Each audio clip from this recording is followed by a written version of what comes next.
Bonjour Éric Coquerel. Bonjour. Merci d'être avec nous sur RTL. On va parler d'abord de ce qui s'est passé à Washington cette nuit.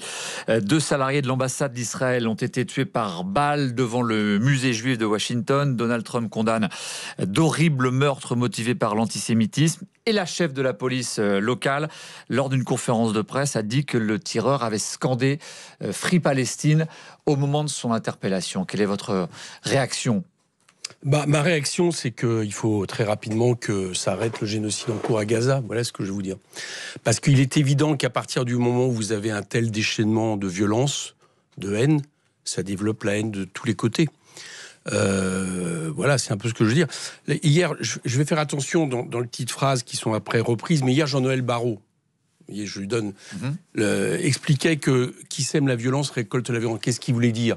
Il voulait dire qu'à partir du moment où vous avez des actes de guerre, de génocide, etc., à un moment donné, ça pouvait se retourner, y compris contre la population israélienne, ce que je condamne. Mais c'est un acte antisémite, ce qui s'est passé à Washington. Pour l'instant, c'est deux agents de l'ambassade israélienne, donc il faudrait peut-être savoir pourquoi. Est-ce que l'homme a tiré, encore une fois, je condamne, c'est pas la manière d'agir. Hein. La chef de la police dit que l'homme a Free Palestine. D'accord, ok, mais est-ce que l'homme, mais Free Palestine, excusez-moi, demander, vu ce qui se passe à Gaza, demander que la Palestine existe et demander que ça s'arrête, ne fait pas de vous forcément un antisémite, ça fait de vous quelqu'un qui pense pouvoir défendre les droits des peuples palestiniens en allant jusqu'à tuer, ce que encore une fois je condamne pour que ce soit bien précis, des Israéliens, c'est-à-dire des agents de l'ambassade israélienne. En tout cas, c'est une importation de ce qui se passe au Proche-Orient dans d'autres pays. Voilà. Est-ce que vous êtes inquiet ? Moi, je suis inquiet. D'abord, je suis inquiet pour ce qui se passe là-bas, parce que on a un génocide en direct. Il faut peut-être à un moment donné le réaliser. Là, vous me citez cet acte, mais je vous rappelle qu'hier, par exemple, à Jénine, même pas à Gaza, il y a eu des tirs de sommation, y compris sur un diplomate français. On a plus de 55 000 personnes qui ont été tuées, dont un tiers d'enfants. C'est ça la situation. C'est 1,5 million de personnes qui sont affamées. Bon, je crois que maintenant, d'ailleurs, pour aller vite, ce que nous disions depuis longtemps, c'est-à-dire que les objectifs de guerre de M. Netanyahou, c'était ni une vengeance par rapport au Hamas, ni le fait de libérer les otages, mais en fait, en réalité, d'en finir avec les Palestiniens à Gaza, est en train de se vérifier. Nous, quand on l'a dit, on a été calomniés. Maintenant, heureusement, de plus en plus de gens, de pays comme les Pays-Bas ou même la France qui commence à aller là-dessus, le dénoncent. Vous Donc, citiez Jean-Noël il faut que Barrot, ça s'arrête. Si ça s'arrête pas, je vais finir là-dessus. Si ça s'arrête pas, non seulement, évidemment, c'est un problème parce que, encore une fois, c'est un peuple qu'on est en train de faire disparaître en tant qu'entité historique, mais en plus de ça, parce que, au nom du choc des civilisations, c'est-à-dire cette idée qui a été véhiculée notamment tout de suite par Benjamin Netanyahou après le 7 octobre, qu'il ait dit que ce ne serait pas le 7 octobre n'aurait pas été le crime de guerre abominable d'un contexte géopolitique de guerre de colonisation, mais une guerre de religion. C'est sûr qu'en plus, on importe à la fois l'islamophobie et on exporte l'islamophobie et on exporte l'antisémitisme. Quelque part, c'est les deux syndromes gémeaux de cette vision à un moment donné d'un conflit. Que doit faire on arrive à ces situations. Emmanuel Macron, on a entendu le ton a changé tout de même. Jean-Noël Barrot, vous le citiez, a parlé de Gaza comme d'un mouroir, comme d'un cimetière. Le ton a changé du côté de Paris. Quelle décision devrait être prise par la France aujourd'hui ? Il faut absolument que la France pèse pour que... alors j'ai vu que ça va plutôt dans le bon sens pour qu'il y ait un arrêt des accords entre l'Union européenne et Israël. Donc des sanctions commerciales ? Bien sûr, c'est ça la seule façon dont on pourra peser dans la situation. On ne va pas envoyer les troupes françaises là-bas. Donc la manière, c'est les sanctions commerciales. Je remarque que beaucoup ont été prises par rapport à M. Poutine et très peu par rapport à Israël. La deuxième chose, je pense que la France doit convoquer tout de suite le Conseil de sécurité de l'ONU. Pourquoi ? Parce que la dernière fois qu'elle l'avait fait en 2022 sur l'Ukraine, le lendemain, il y a eu une assemblée générale de l'ONU. Il n'y a pas besoin d'avoir l'unanimité pour ça, ni le droit de veto sur la question.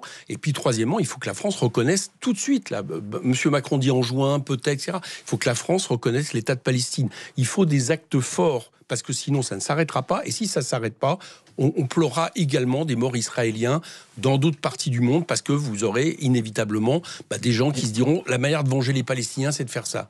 Un dernier mot là-dessus. Est-ce que vous êtes d'accord avec l'analyse qui dit qu'il faut aussi que le Hamas sorte de son contrôle de la bande de Gaza ? Parce que c'est l'un des éléments du problème et que vous le dites très clairement ce matin.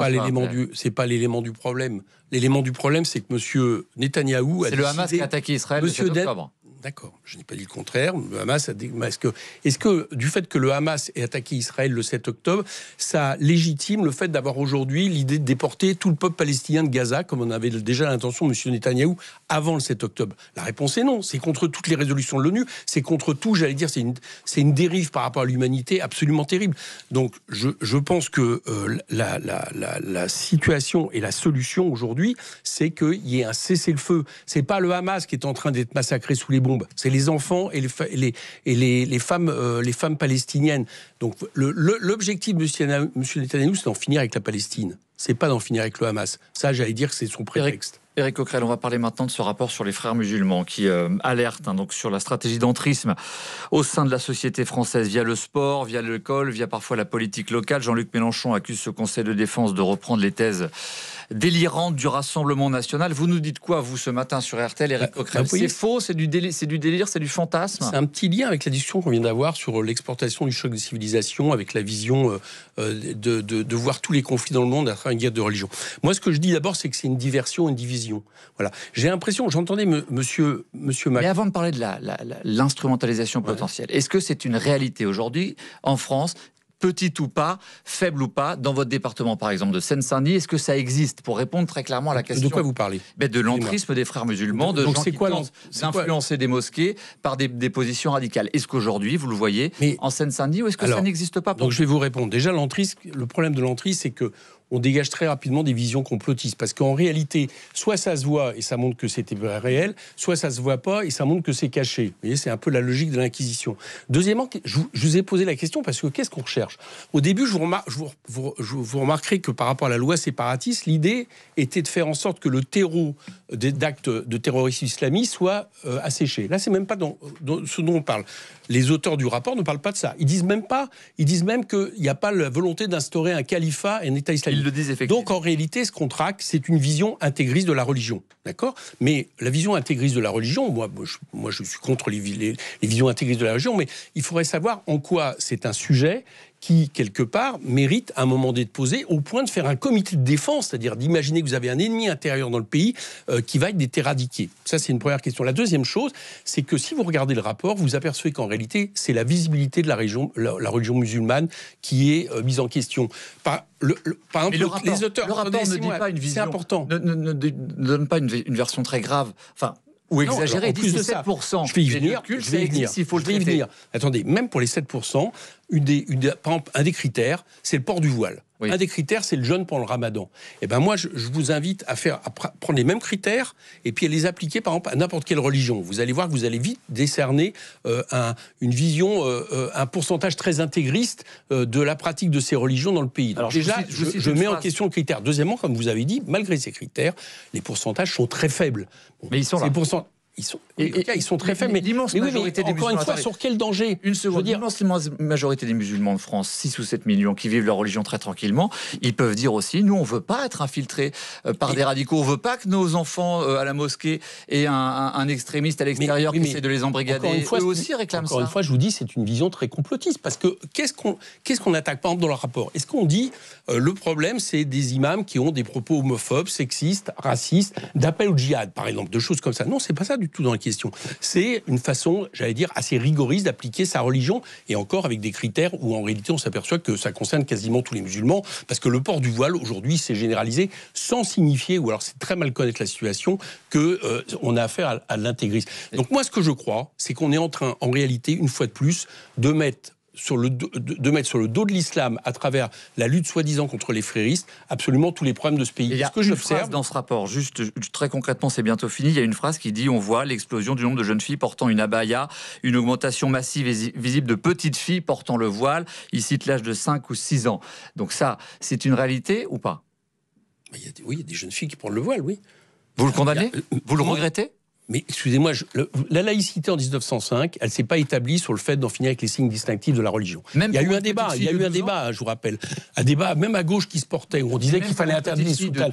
Mais est-ce que vous condamnez le fait que des jeunes juifs, par exemple, portent la kippa? Est-ce que vous condamnez le fait que des catholiques portent une croix de manière très visible?